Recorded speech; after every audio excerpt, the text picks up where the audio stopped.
Hey guys, welcome back to another video. It's your man Jay Will. So it's time to revisit the Honor 8. So with phones like the V8 Blade Pro and the Axon Mini and the Honor 6X, I got this phone last year. I think it was November. How's it been holding up? Is it stand a chance against some of these phones? Well, I'm going to talk about it in this video. So let's jump in. This phone has a 5.2-inch display, two 12-megapixel cameras on the back, 4 gigs of RAM. The HiSilicon Kirin 950, which is an in-house processor from Huawei. You've got a 3,000 milliamp hour battery. Just those specs alone scream, yes, it can definitely compete with today's market. This dual SIM has an SD card slot like most phones today.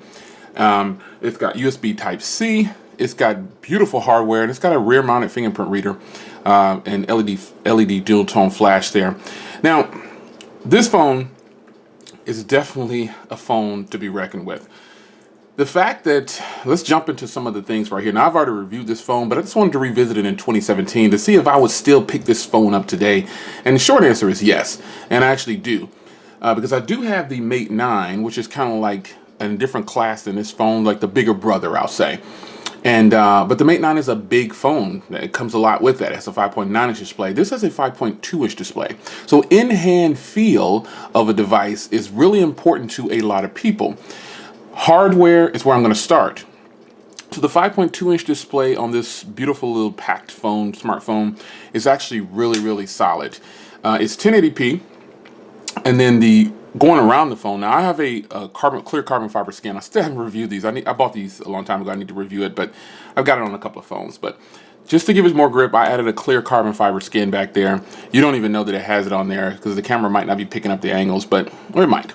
But just this rear-mounted fingerprint reader. Huawei has some of the fastest fingerprint readers in the West, and this is actually a button as well, so I can use it to I can double tap it, and I've got it set to just, you can customize that button any kind of way you want to. So to me, those are features that are useful to consumers.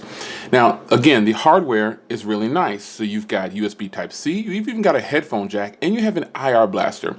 Those things alone, coupled with the SD card slot, mean premium. That means people will buy it. That means that people will keep it. It's actually really solid. The hardware on this thing actually rivals phones like the Galaxy S7. The hardware on the Galaxy S7 is pretty good. Now, if you guys know, my first choice for a phone is not a glass front and back, but when phones have it, I don't knock it because it does feel pretty good in the hand depending on which phone it is. And the S7 feels really good in the hand because it's a small form factor. This phone too has a small form factor. Now, I don't normally have it out of the case when I leave the house. I keep it in a 2D case here, which is a high impact case. I'm just gonna pop it back in here just for, keep it real in my video. This case is beautiful. I would definitely recommend it. However, the phone itself is definitely a phone that can compete with today's phones that are hitting the market. Now, you will see a head-to-head with some of those phones I named earlier in the video. I'll do some camera comparisons, I'll do some software and things like that. So speaking of software, this phone has a very stable build of Android 6.0 and is now getting ready to move to Android 7.0. Some people are always concerned about updates and things like that. Well, Huawei has been holding their own with doing updates. This phone is already getting 7.0 pushed to it. Now, this is the unlocked variant in the US, so I don't know when I will have it, but let's check right now on camera. I've checked before and there is no update, so no updates. It will get UI 5.0. So some people don't like 5 or 4.1. I personally don't have a problem with it because I set expectations for my devices and I stick to them. The Honor 8 is by far one of the most beautiful devices I've seen in a long time, because the hardware on here comes in 3 different colors. You got this black, you've got a blue, actually it comes in 4. You've got a gold, a black, a blue, and this white right here. And I chose the white because of fingerprints. I didn't want to see any kind of fingerprints on the device because it is a glass front and back. And that was solely the reason that I thought so. And I also thought the white looked a little bit more elegant than some of the other colors. So with that being said, the software on here keeps this phone flowing along really fast. I haven't had any problems with the Kirin 950 processor in this phone. And the fact that this phone has 4 gigs of RAM, that's saying a lot for the price range. This phone is battling with phones that range between 200 to 300, 350 tops. And I think that this phone is, bumpy cam, man.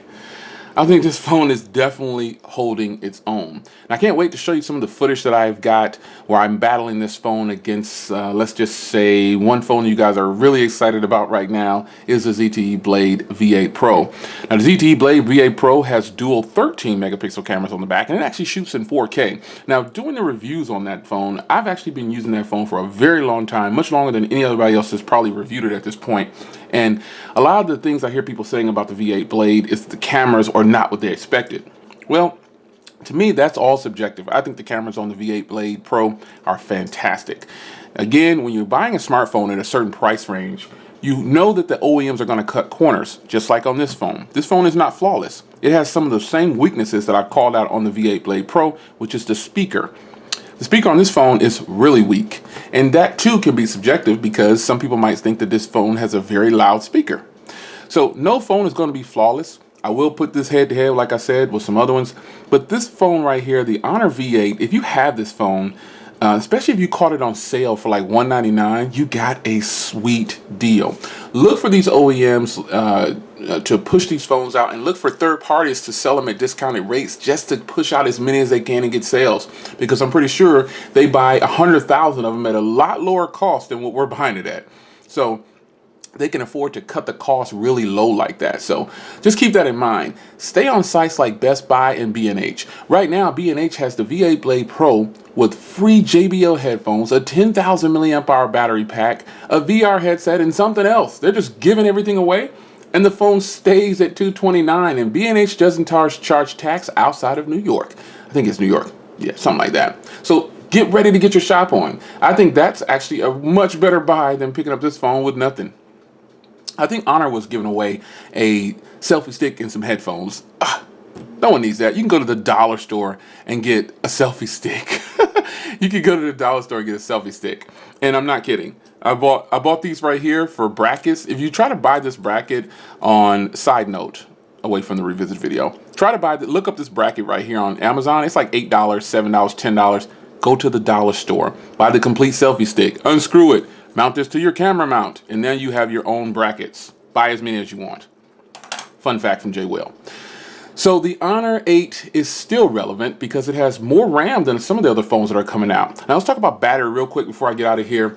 Battery life on this thing is amazing. You can definitely take yourself through a day, day and a half, depending on how your usage is. The Kirin 950 processor in here is a very stable processor. It's proven. It's in some of their higher flagship phones like the Mate 8. So if they can pack all that power in this little phone, why can't other OEMs do it for the same price point? It's your man Jay Will revisiting the Honor 8 in this video. I think this is a fantastic buy in 2017. I think you should go ahead and grab one. Let's say I cut the video at 8 minutes. I did it. I'm out.